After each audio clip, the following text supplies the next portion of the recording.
एक बार की बात है, मोहन और उसके दोस्त रमेश ने तय किया कि इस बार गांव के बाहर वाले पुराने वीरान हवेली में रात बिताएंगे।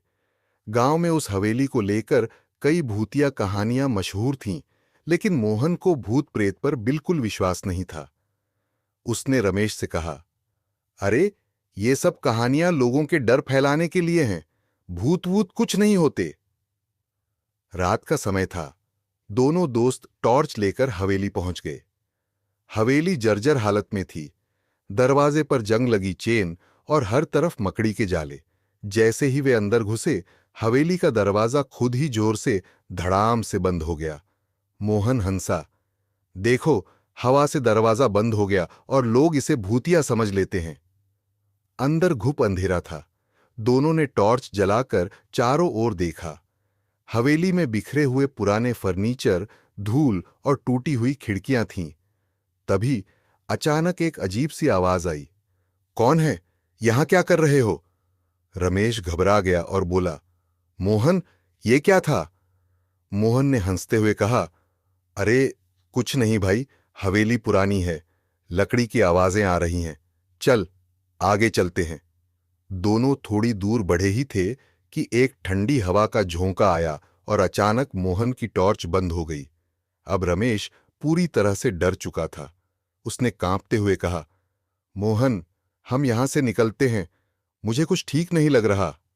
मोहन ने कहा, अरे डरपोक, एक बार आए हैं तो पूरी रात यहां बिताएंगे। भूत प्रेत सब बकवास हैं।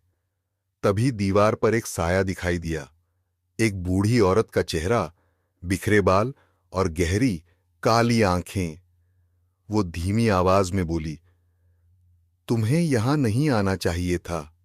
रमेश ने डर से चिल्लाते हुए कहा, मोहन, ये भूत है।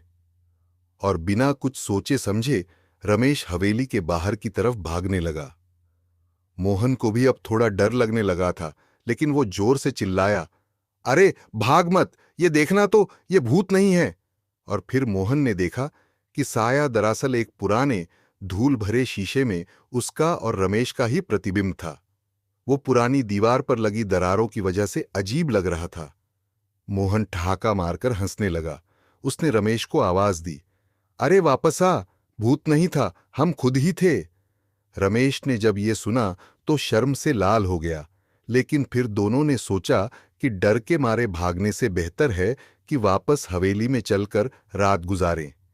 वे जैसे ही हवेली में वापस लौटे, दरवाजा फिर से धड़ाम से खुद बुखुद बंद हो गया।